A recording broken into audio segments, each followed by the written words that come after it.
kind of felt lost, really unsure of what was going to happen in the future. It was daunting to get newly married and be like, we have $25,000 to pay off. A couple who recently just became debt-free. You have to be willing to change your behavior a little bit and know that it's gonna work. Patsy Clairmont, she's been married 57 years and has so much wisdom when it comes to marriage. I had to learn to name what I was feeling and then to own it. Hey everyone, welcome to another episode of the Rachel Cruze Show podcast. So glad that you're here. And this episode, it's different and so fun because when we taped this episode of the Rachel Cruze Show, we actually did it with a live audience. Yeah, there were like 400 people. We taped the whole show in front of a live audience and it was just incredible. It was seriously so much fun, and we got to do it before the pandemic hit, so we actually had a live audience. It was wonderful. And I knew this was such great content, and I wanted my podcast listeners to hear all of it. So hope you enjoy.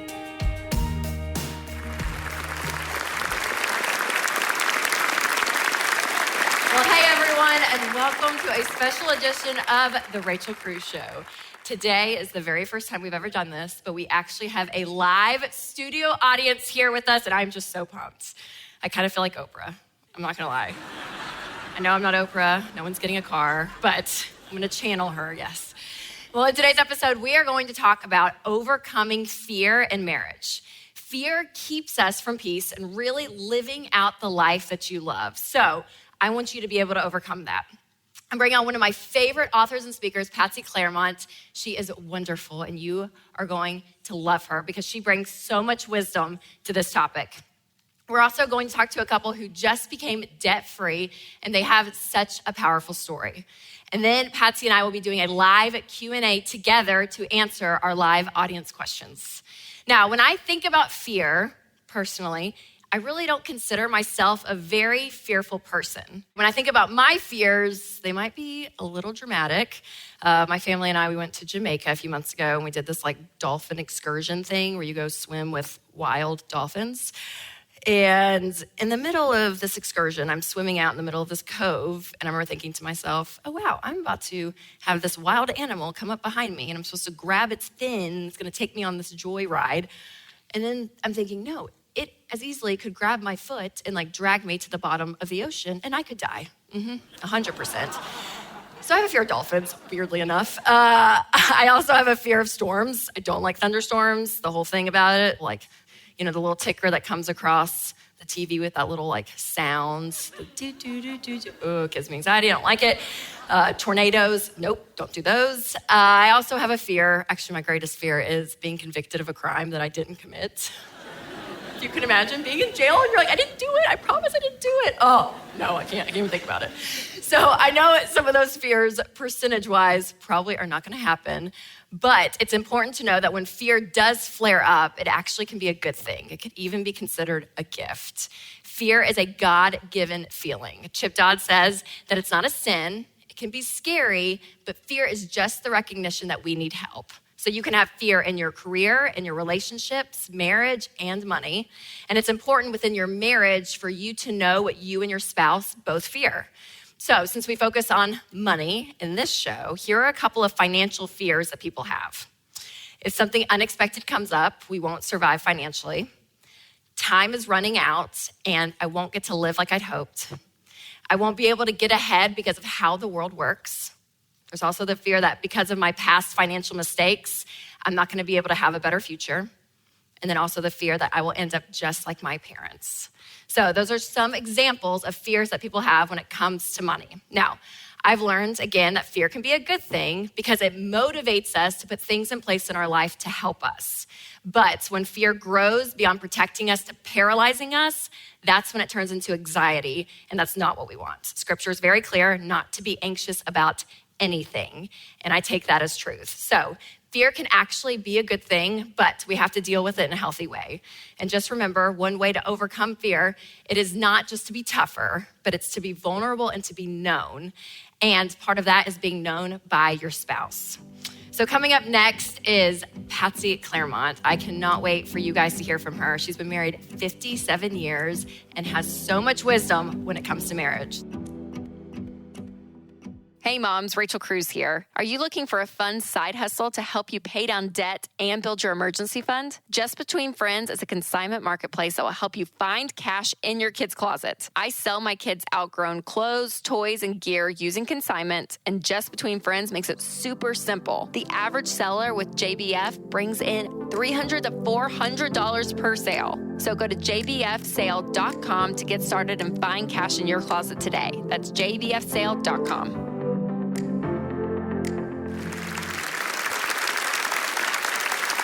Patsy, thanks for being here. Well, thank you.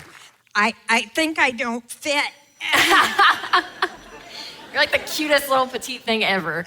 Well, thanks for being here for the show. You. And I have had the pleasure of knowing you and knowing your story, but not everyone watching may know who you are. So give us a little bit of your story. Well, it's not pleasant, but it gets better as it goes on, so have hope. I was a high school dropout and a teenage runaway. I was married by the time I was 17. I had my first baby at 20, and then I became an agoraphobic, which sounds like the Ringling Brothers, but actually what it means is that you are housebound by fear.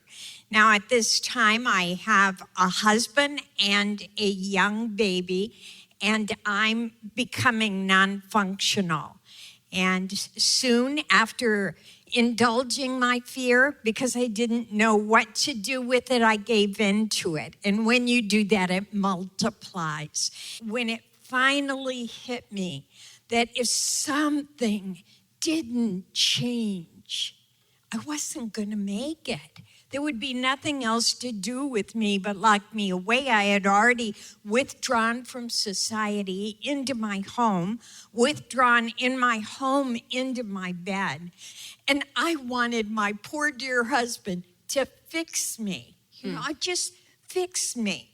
I want to be like you, but I was not meant to be like him. I was meant to be like Jesus. And he offers freedom. I said, dear Lord, I'm not going to make it if you don't do something. So here's the deal. You tell me what to do, and whatever it is, I'll obey you. And in that moment, I heard inside of me a voice. It wasn't on the outside. I would have known that. It's all over now. Lock me up. But it was on the inside. And the voice said, make your bed. And I thought, make my bed? I'm telling you, I want to get well so I can do great things for you. And you're saying, make my bed? That didn't make any sense to me. I would learn later there's a principle in God's word that says, when you're faithful in the little things I ask you, I'll give you more. And when you're faithful in more, I'm going to give you much. And I stepped out of the bed that day because, see, that's what I didn't understand. What do you mean make the bed? I'm in it. And it's real hard to make it when you're in it. Well, hello. So I got up and I made the bed. But then I didn't know what to do with my energy and my fear. And God would bring one book after another, one person after another to invest in my life. And I was hungry to get well and to be sane and to be able to love on my family in healthy ways. So good, Patsy. I mean, it is such a beautiful story of redemption, really, out of this fear topic that we're talking about on the show today. And so you said you were married, newly married during all of this time, but now fast forward, it's been 57 years of marriage. So it's called endurance. Endurance, that's right. Sweat equity. Okay, that's it. That's what I was going to ask you. What's the secret, right? How do you last 57 years? How do you have a marriage to get to that point? Mm-hmm. Well, you hold your breath a lot. So you don't say the first thing that's on your mind. It's not always in your best interest or anyone else's. There's something about just taking a deep breath and saying, do I really want to say this? And is it kind? Is it loving? Is it helpful? Will it bring about goodwill between us. I'm not saying we did that all the time. I'm saying that's a good idea. I bet you did, Patsy. I bet you did. Okay, so looking back in your marriage, what are a couple of things? That was one great example. What's something else that you're so happy that you guys did over the years? Then we hung in there with each other because it would have been easier to quit a number of times. Because you have seasons in your marriage, just like you have seasons at work and seasons at everyday life. And I found that it was helpful in those distant times when one of us could say to the other, I'm still here. We're going to make it through this. And oftentimes the difficult seasons were in the midst of a big problem. Yeah. You know, you bump up against a problem and it kind of seeps through your relationship. And you have to kind of learn what to do with all of that. And I did a lot of blaming to my husband about what I felt instead of taking responsibility for my own feelings. So I had to learn to name what I was feeling and then to own it and do something with it besides blame him. And that improved a lot of things in our marriage. Yeah, that's so good. Well, you kind of answered my next question, but you're sitting here, so I'm like, I want to keep asking it because I want more advice. Okay, so what were things that you look back and you say, okay, man, if we just did that differently, I would do that. If I could go back in time and do X, Y, or Z differently, I probably would. Yes, I use my moods to control. I would do that differently. I wouldn't do that. That's cruel. I would, instead of saying words, I'd slam a cupboard. Or, boy, I'd really punish him by shutting down and not saying any words. Well, that was relief. It was his vacation. We would begin the long journey of learning how to grow up into adulthood when we were already in our adult years. Yeah, absolutely. Because as every marriage knows, including yours, right, you face these problems, the times you do feel disconnected. So what did you and your husband do to stay connected during those hard times? Well, sometimes we did it wrong and sometimes we did it right. This was all new language to us. Right. And so it would take us time to learn. Whenever you get a new skill, it has to be integrated into the relationship. Yep. And that doesn't come usually overnight. No. And the one thing that we found that's helpful is to just reassure each other that you love them. I don't particularly like you right now, but I want to assure you that I love you. So yeah, that's so good. I think for Winston and I in this season, we've just learned, so we've been married 10 years in December, and for some reason, it's like these seasons kind of flare up. And for us, we've kind of gone back to this like vulnerability and being known on a deep, deep level just in this last season. Like it's kind of been this refreshing thing of us like going back to this idea of, okay, if we just are completely 100% known by each other, the depth that your marriage goes in that. And so we've really been acting in that really the last probably 12 months and being really purposeful on it. So I think being vulnerable is huge. It can be really hard for some people, but I think it is a big part of marriage. So for you guys, how would you advise someone to create kind of this vulnerable space for spouses to be known and be vulnerable? When Les and I were trying, we both thought, well, this is weird. Well, this is awkward. Well, you have to practice through your awkwardness. And that feels uneasy for us. We like a sense of control. And when he would tell me how he was feeling, many times I was surprised. I would think, I didn't know you felt that way. Well, let me reassure you. So, and he would reassure me. Okay, so someone that's watching the show who's possibly single, right? They don't have a spouse to go through fear with. They don't know, they don't have that go-to person. How important is it for someone out there who's single to have that person in their life to walk through fear with? Yes, I couldn't be everything to Les, and he couldn't be everything to me. You can be lonely in a marriage. It's not just the single girls that have loneliness. You can be married and feel all by yourself. And that there are times that the Lord wants to be the one you turn to, because he's the only one that's going to heal the deep depth of your hurt. And I often will say, Lord, I need a people to help walk with me. And often he will send me counsel through someone. And more often than not, the counsel will come through the lips of my husband. And it may not be in the serving dish I was hoping for. That's a nice way of putting it.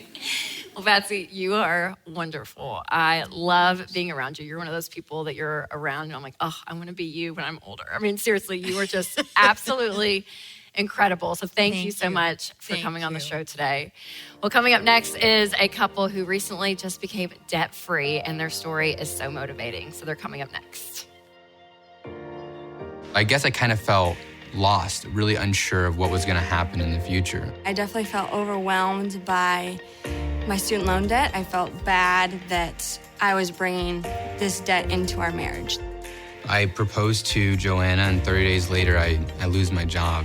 And I was trying to figure out, number one, how am I going to tell my fiance that I lost my job? When you don't have money to pay your rent, and you don't want to ask your fiance for the money, but she knows you're too proud to do it, and she has to fork over $1,500 to do it, man, that just crushes you. And that's what it did for me. It just crushed me. And I just told myself, never again. I'm not gonna let this feeling happen to me ever again. So a few months into our marriage in the fall, we took Financial Peace University.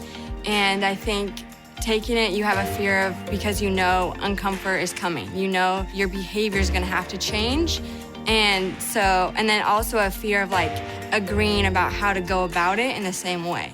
It's not common in our culture that you have to persevere and you have to wait it out the long haul. You know, some people have even more debt than we did. But it's like, even with ours, it was daunting to get newly married and be like, we have $25,000 to pay off. How fast can we get this done?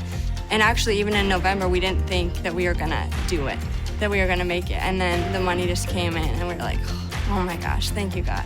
When we pressed that button, I knew that my wife was gonna cry, but man, I broke down. It was just like this weight was lifted off of our shoulders. It's like you worked so hard for something and it came to reality because of no one else but you.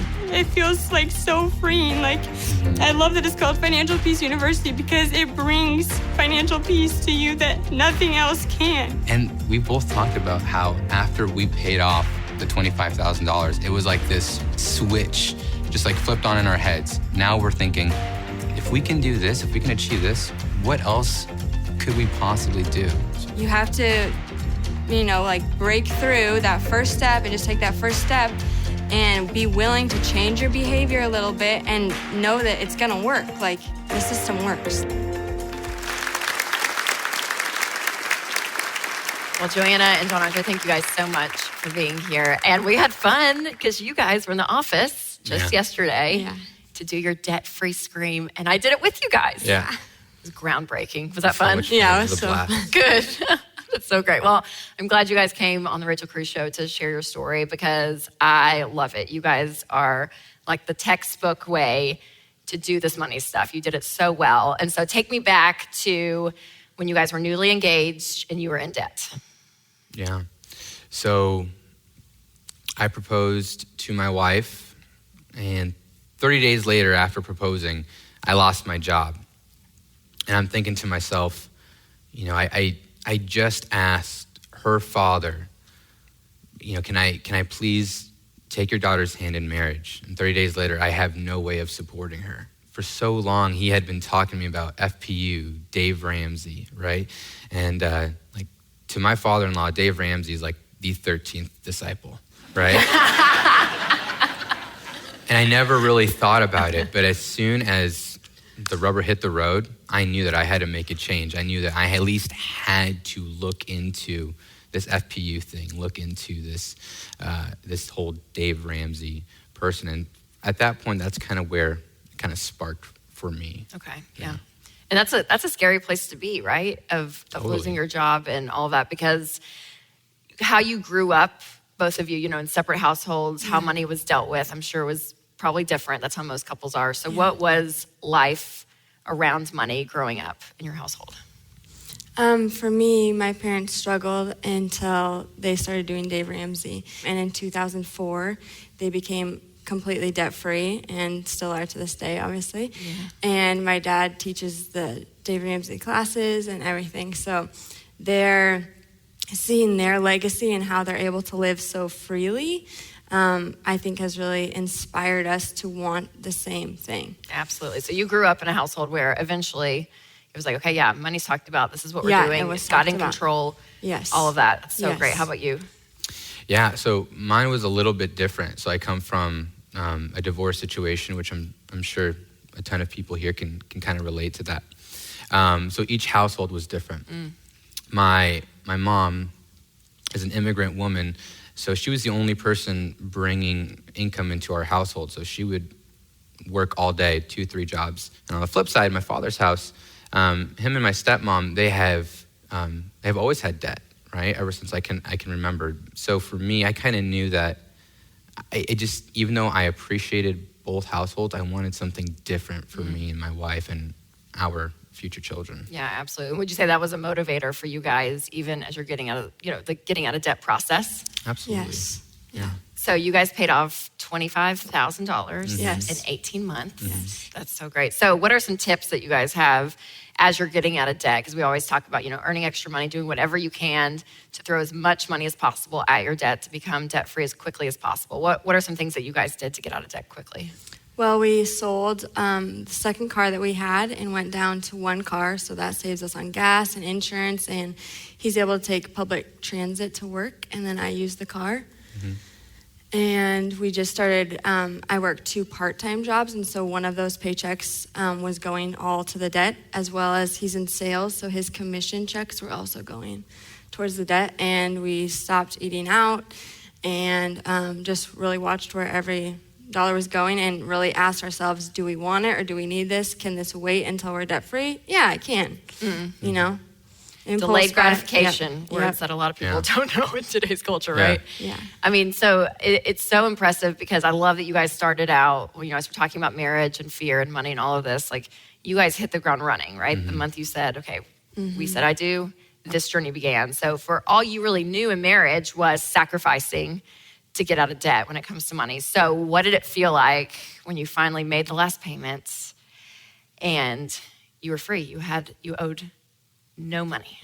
It just felt like if we did this, what else could we possibly do? Like it flipped something in us, like a switch just turned on. Like we accomplished something that we thought at one point was impossible until we actually did it. So for us, it's just been a huge motivator. It's really brought us together more as a couple also.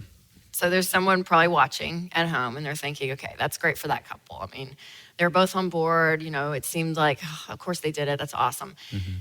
And they're probably, thinking, okay, but in my life, I'm not going to be able to do that. What encouragement would you give to someone who thinks that it is impossible, that they have $25,000 in debt and it is a mountain to them, and they think, I don't even know where to begin? I would say it doesn't matter if you have $5,000, $100,000 in debt. Debt is debt, and you're able to get out of that.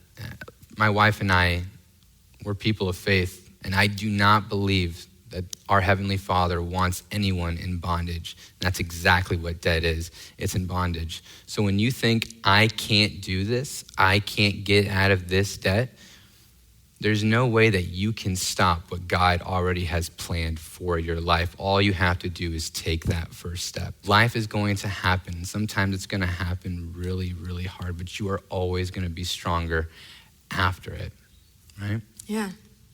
You guys, you're amazing. You really, really are. I mean, the amount of dedication and work and intentionality it takes, because we always say you can wonder your way into debt. You can't just wonder your way out. I mean, it takes focus and gazelle intensity.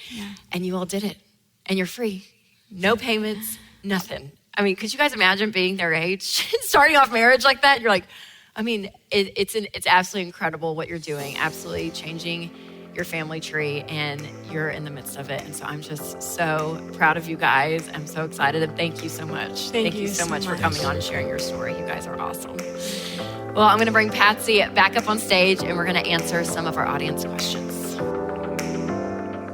One of my favorite packages to ever show up at my door is my Tuft & Needle mattress. I've got a couple now, and seriously, I love this mattress. You guys know exactly how it is. When you're juggling all the demands of mom, wife, work, friends, etc., good sleep is a must, and I've never slept better. Tuft & Needle is the best-rated mattress on Amazon with over 100,000 five-star reviews. Try it out. You can get a mattress starting as low as $3.99. Plus, it ships free, and you get to keep it for 100 nights risk-free. If I'm wrong, just send it back. Go to tn.com to get started. That's tn.com.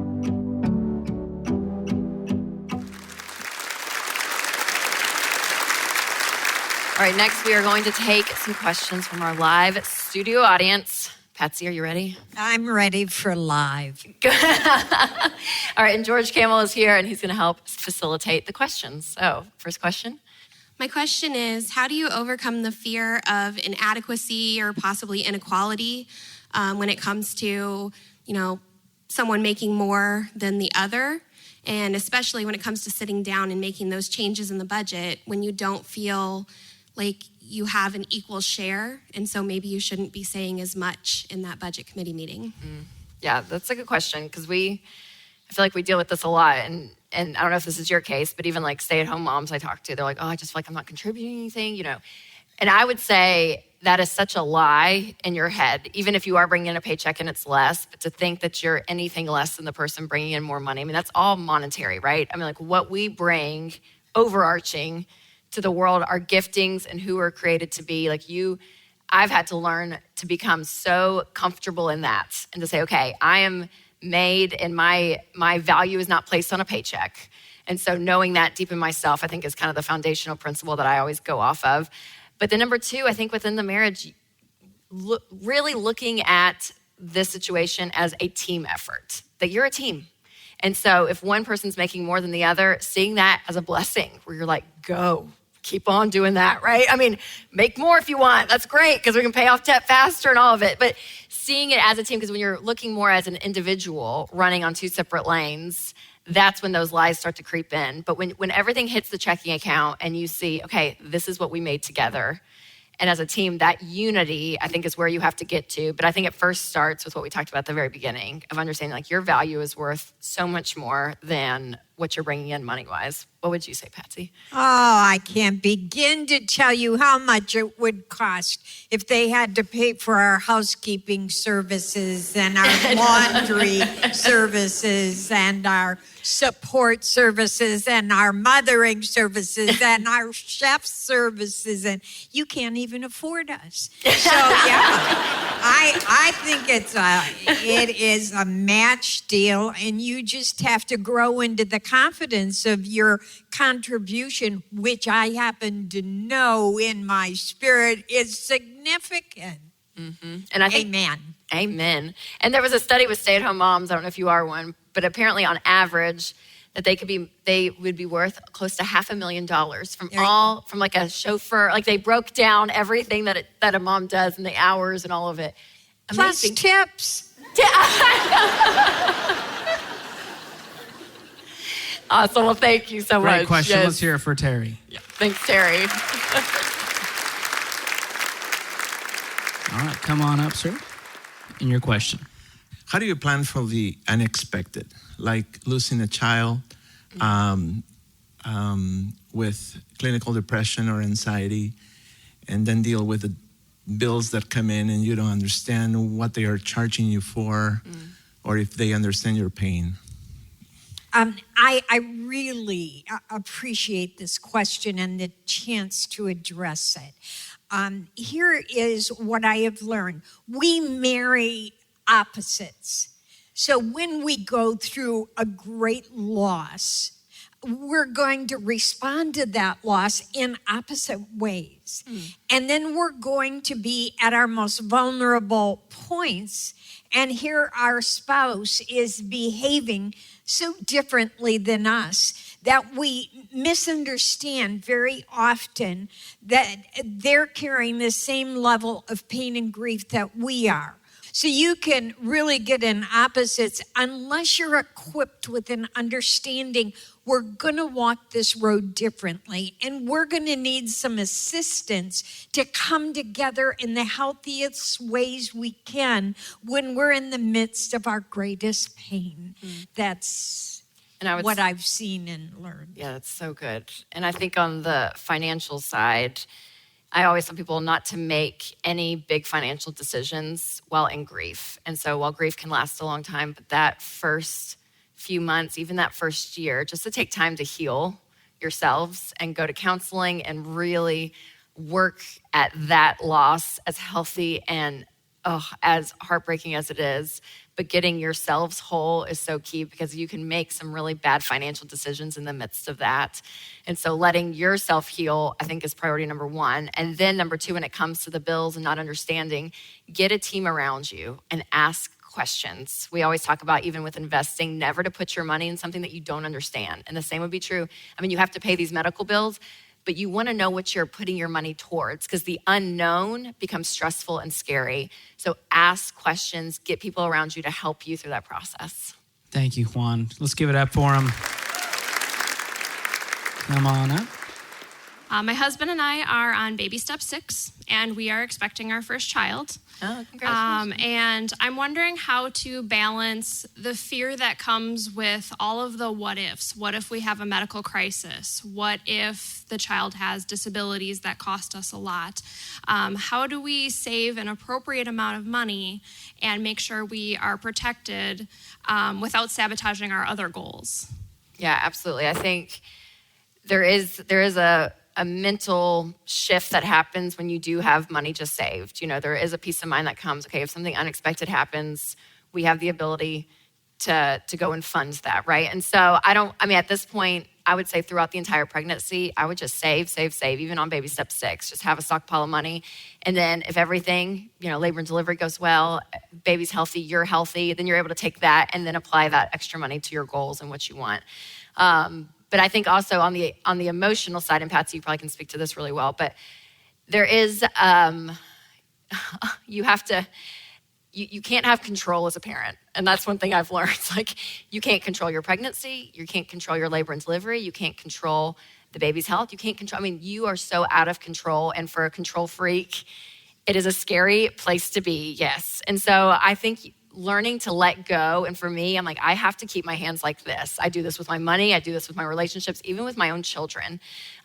Because even what Juan just said, that's like my greatest fear truly in life. As we're talking about fear, I was joking earlier in the episode, but I can't even imagine how people lose a child. I'm like postpartum, obviously. Like, it really does. That terrifies me. And so I've had to learn not to function in that fear and to say, okay, everything God has given me is a gift. At the end of the day, He loves us, and His plan for them is so much greater than what I can even imagine. And Scripture says to think on those things that are good and true and pure and just and lovely and of good report. So one thing I find that I can do for myself when the what if onlys hit me is to write some prayers of saying what I know is true. And I just begin to find my spirits lift and me step out of the cycle of fear. But it takes time. Once you've done all the things you can do to set your situation as sound as possible, then we get to trust. Isn't that fun? Thank you. And congratulations. Thank you so much. By the way. Yeah. Let's hear it for, last but not least, your name? Cameron. And your question. So, hello, how are you doing? So, April 1st, my lovely bride and I will be 3 years into our marriage. And so we've been in baby step 2 this entire time. Before we got married, big Dave guy, religiously listened to it every day. So when we got married, I'm like, hey, we both got to work 2 jobs. We got to get out of this debt, we can be out in about 2 years. So while we were engaged, she was like, eventually I want to be a stay-at-home mom. I'm like, well, I saw my parents work 2 jobs and my mom come home and would cook, and seemingly the house I thought it was okay. Some things got broken in my parents' marriage, and so I didn't understand the whole totality of that. But I just assumed, like, society says both parents work, have kids, you manage. So throughout our marriage, fast forward, job fluctuations, income fluctuations, there's some fear that we'll never get out of debt now. 2.5 years has turned into, 2 more years. We have struggled with fertility, depression at times with both of us, different unspoken and unknown illnesses. So we're trying to get out of debt, but there's fear that we just can't see that light at the end of the tunnel. Yeah, absolutely. I mean, it's so hard because for some stories, it feels like a sprint, and for others, it feels like a marathon. And you guys are kind of in that marathon race that you're feeling of getting out of debt. And I think having a goal, like possibly, being a stay-at-home mom, and what that story looks like for you guys, I think is one to say, okay, yes, like when this happens, this is our goal, and this is one of our whys of getting out of debt for kids. Possibly infertility, doing IVF. I mean, all of that, going into that, maybe it's adoption, whatever it looks like for you guys in your story, understanding your why of getting out of debt starts to become more motivating. And so looking at the end goal and saying, hey, we're doing all of this and we're sacrificing everything to get there. And to know that the sacrifice is short-term, just like the couple up here earlier, they said it, and it's true. It's only for short-term purposes, and short-term might be 2 more years, right? Short-term, who knows, whatever that looks like in your life, but it's not gonna be forever. And I just think what a beautiful place it could be if, you guys are debt-free and a child comes into your life and it all works, right? And she's able to stay home and be there. And I think that, it is such a huge job as a parent. And I think that that's a huge why for you guys to keep you motivated for getting out of debt. And excuse me, you choked me up. Struggle is good for us. Struggle is where we learn who we are and who we aren't yet so we can become the very thing we'd like to. Struggling together can help deepen relationship, or it can help separate how we feel about each other. It's our decision. And Les and I, when he had his leg removed, we had to go through adjustments. We had to choose how we were going to think about that. And I would say, yes, this and this is hard, but let's look at this and this. You can go out and make friends. He said, how am I going to do that? I said, well, you can't drive a car because you're having these vision problems, but you can still drive your golf cart in the neighborhood. Go find a friend. That's your assignment today. Go find a friend. And to my great delight, he got on there, came back. He said, I found one. He's picking me up Thursday. We're going to lunch. So sometimes having a friend in the midst of it is good too, because it gives you a different conversation than the one you're going to have between you and her, where you still may be on edge about agreeing on everything, or you both may be too sad that day to deal with the other one's sadness. It's good to have a friend that you can talk to. So get on your golf cart and you can go find one. That's a great, community, huge. Having people surrounding you, praying for you, walking with you, knowing you on a deep level and your hurt and your pain, I think it's remarkable. Yeah, absolutely. And God designed for us to be involved with other people. We're not supposed to be one strong island unto ourselves. But it is not weakness to say to another person, I'm struggling and I could use a friend. Yeah. Thank you, Cameron, so much for your question. Patsy, thanks for coming back up here. And I just want to thank you guys so much for watching. We had an incredible show today, incredible guests, Patsy Clairmont, John Andre, and Joanna, and their story. So thank you guys so much for watching. Thanks to our live studio audience for being here. And remember to take control of your money and create a life you love. Hope you guys enjoyed that episode. And again, you probably heard me say, all of you watching, that kind of stuff, it's because that was all taken from the video. So if you wanted to see the actual video of the Rachel Cruze Show live episode, you can head over to my YouTube, watch it there. But again, all great content all around, whether you're watching or listening. So hope you took some nuggets out that you could use for your life. Now, if you've not subscribed to my podcast, make sure you do that. And if the Spirit leads, you can leave a review. And as always, remember to take control of your money and create a life you love. So if you guys enjoyed this podcast, we have more from the Ramsey Network, like the Entree Leadership Podcast. This is Alex Judd, host of the Entree Leadership Podcast. We're a community of leaders, by leaders, for leaders, committed to bringing you practical ways to grow yourself, your team, and your profits. Join us every week as we talk to entrepreneurs, CEOs, thought leaders, best-selling authors, and more to help you with your life and your business. To hear full episodes, just search Entree Leadership wherever you listen to podcasts or go to entreleadership.com/podcast.